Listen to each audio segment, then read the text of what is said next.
wabarakatuh. Nama saya Rafiatul Fitria, NIM E20193168.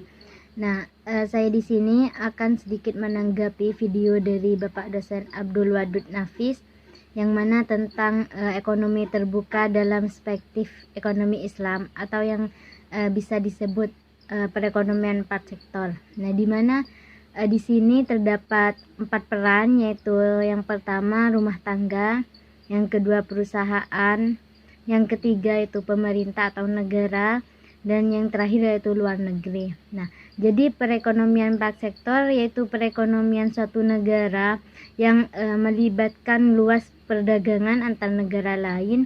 Jadi di sini terjadi ekspor dan impor, yang mana negara memproduksi barang atau jasa, dan ketika barang tersebut berlebih maka oleh negara akan dijual ke luar negeri. Nah,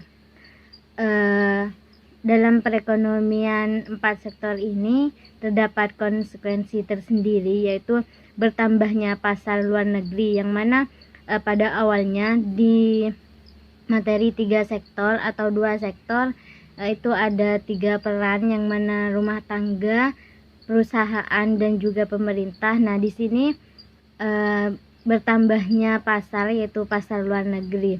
Nah, jadi ada 3 konsep, yaitu yang pertama permintaan agregat atau di pasar barang akan meningkat.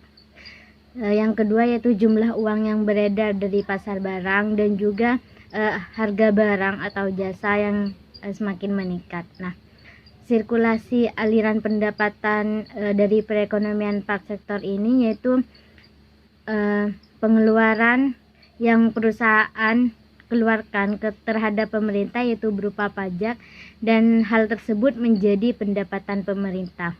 Nah, yang kedua itu perusahaan mengeluarkan produksi ke rumah tangga. Nah, tapi hal tersebut menjadi pendapatan rumah tangga.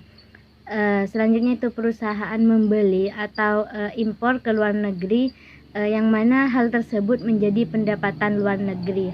Nah, yang selanjutnya itu pengeluaran rumah tangga, di mana rumah tangga membeli hasil produksi kepada perusahaan, maka hal tersebut menjadi pendapatan perusahaan. Nah, sedangkan rumah tangga yang membayar pajak ke pemerintah, maka hal tersebut menjadi pendapatan pemerintah.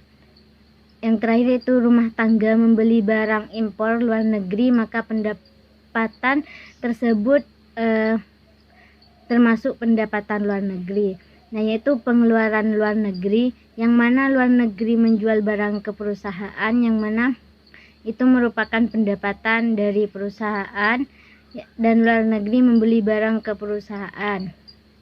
Yang terakhir itu pengeluaran pemerintah, yang mana di situ pemerintah menyalurkan seperti subsidi ke perusahaan, maka hal tersebut menjadi pendapatan perusahaan. Nah, yang selanjutnya yaitu komponen pengeluaran agregat, di mana yang pertama yaitu ada konsumsi rumah tangga atas barang yang dihasilkan, atau C besar, D kecil, N kecil.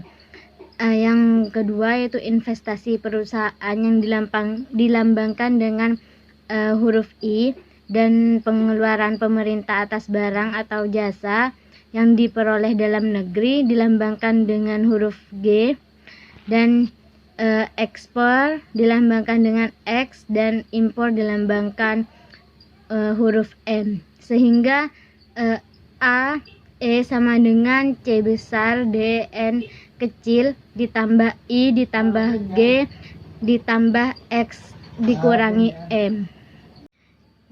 Yang selanjutnya yaitu faktor penentu ekspor. Nah, yang mana di sini ada 4. Yang pertama yaitu apabila barang diperlukan negara lain dan tidak dapat memproduksi sendiri, atau negara tersebut memproduksi sendiri namun hasil produksi tersebut tidak dapat memenuhi kebutuhan. Nah, yang kedua yaitu mutu barang, dan yang ketiga yaitu cita rasa masyarakat terhadap barang yang diekspor. Yang keempat yaitu kemajuan teknologi dan ekonomi negara. Nah, selanjutnya yaitu ada faktor penentu impor. Yang tadi kan faktor penentu ekspor. Nah, sekarang faktor penentu impor. Di mana di sini juga ada 4, yaitu yang pertama tingkat pendapatan negara, yang kedua inflasi dalam negeri, yang ketiga yaitu kemampuan suatu negara untuk membuat barang, yang keempat yaitu cita rasa konsumen. Nah, jadi yang selanjutnya yaitu keimbangan perekonomian terbuka 1, di mana penawaran agregat yang dilambangkan dengan AS atas barang diproduksi dalam negeri yang meliputi pendapatan nasional yang dilambangkan dengan huruf Y serta barang impor dari luar negeri, yaitu persamaannya AS sama dengan Y ditambah M, di mana AS adalah penawaran agregat, Y pendapatan nasional, M yaitu barang impor. Nah, penawaran agregat, sedangkan penawaran agregat yang dilambangkan dengan huruf AE meliputi 5 komponen, yaitu yang pertama rumah tangga atas barang yang diproduksi dalam negeri atau dilambangkan dengan C besar, D, N kecil. Yang kedua yaitu investasi swasta yang mana dilambangkan dengan huruf I. Yang ketiga pengeluaran pemerintah yang dilambangkan dengan huruf G, dan yang selanjutnya itu ekspor dilambangkan dengan huruf X dan impor dilambangkan dengan huruf M. Maka di sini persamaannya yaitu AE sama dengan C besar, DN kecil ditambah I ditambah G ditambah X ditambah M. Nah, pengeluaran rumah tangga terdiri dari pengeluaran dalam negeri yaitu C besar, DN kecil, dan pengeluaran atas barang impor yaitu dilambangkan dengan M, dan persamaannya yaitu C sama dengan C besar, DN kecil ditambah M. Nah, selanjutnya yaitu keimbangan perekonomian terbuka 2, yaitu dilambangkan dengan AE sama dengan C ditambah I ditambah G ditambah X. Nah, sehingga keseimbangan perekonomian terbuka yaitu mencapai Y ditambah M sama dengan C ditambah I ditambah G ditambah X, atau juga Y sama dengan C ditambah I ditambah G ditambah buka kurung X dikurangi M tutup kurung.